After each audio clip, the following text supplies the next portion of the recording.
नमस्कार. संपूर्ण महाराष्ट्रातील या जिल्ह्यातील शेतकऱ्यांसाठी आली आनंदाची बातमी.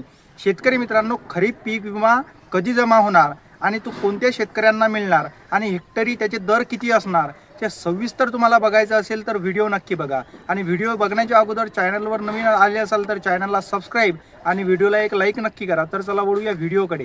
यंदाच्या खरीप हंगामात झालेल्या मोठ्या नुकसानीमुळे चिंतेत असलेल्या शेतकऱ्यांसाठी एक दिलासादायक बातमी आहे. शेतकरी मित्रांनो, राज्याच्या मुख्यमंत्री नुकसान भरपाई पॅकेजमध्ये हेक्टरी 17,000 रुपये पीक विम्याची घोषणा केली आहे, ज्यामुळे शेतकऱ्यांच्या आशा फलवंतित झाल्या आहेत. राज्यात दुष्काळ सदृश्य परिस्थिती आणि अनेक जिल्ह्यांमध्ये 30 ते 35 पैशापर्यंत आलेली पैसेवारी लक्षात घेता ज्या शेतकऱ्यांनी पीक विमा भरलेला आहे त्यांना निश्चितपणे नुकसान भरपाई मिळणार आहे. मात्र हा मंजूर झालेला पीक विमा शेतकऱ्यांच्या खात्यात नेमका कधी जमा होणार हा मुख्य प्रश्न आता उभा राहिलेला आहे. शेतकरी मित्रांनो, पीक विमा जमा होण्याची प्रक्रिया आणि अंतिम मुदती काय असणार ते बघूया.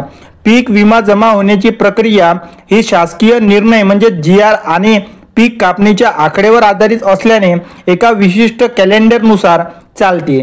पीक विमा कंपन्यांना वेगवेगळ्या पिकांच्या सरासरी उत्पादनाची आकडेवारी सादर करण्यासाठी खालील प्रमाणे अंतिम मुदती देण्यात आलेल्या आहे. शेतकरी मित्रांनो, आता बघूया त्या अंतिम मुदती काय आहे.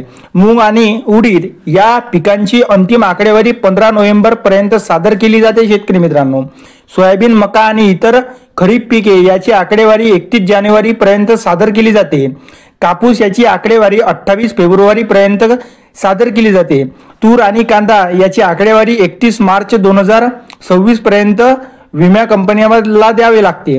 आता शेतकरी मित्रांनो, खरीप इन्शुरन्स 2025 पैसे जमा होण्यास विलंब का झाला ते बघूया.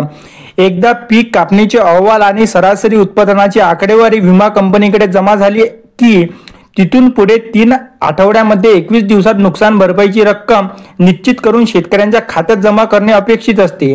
या कॅलेंडरनुसार पाहिल्यास मूग आणि उडदाचा विमा साधारणपणे डिसेंबर महिन्यात जमा होण्याची शक्यता आहे. शेतकरी मित्रांनो, परंतु खरीप हंगामातील मुख्य पीक असलेले सोयाबीन आणि इतर पिकांची आकडेवारी जानेवारीच्या अखेर सादर होत असल्याने या विम्याची रक्कम शेतकऱ्यांच्या खात्यात जमा होण्यास फेब्रुवारी 2025 महिना उजळण्याची शक्यता आहे. शेतकरी मित्रांनो, प्रशासकीय प्रक्रिया पूर्ण होणे, राज्याच्या अनुदानाची वाट पाहणे आणि विमा कंपन्यांकडून होणारा संभाव्य विलंब यामुळे बहुतांश पीक विम्याची अंतिम रक्कम फेब्रुवारी नंतरच शेतकऱ्यांच्या खात्यात जमा होण्याची शक्यता आहे, असे या संदर्भातील नियमांमधून स्पष्ट होते.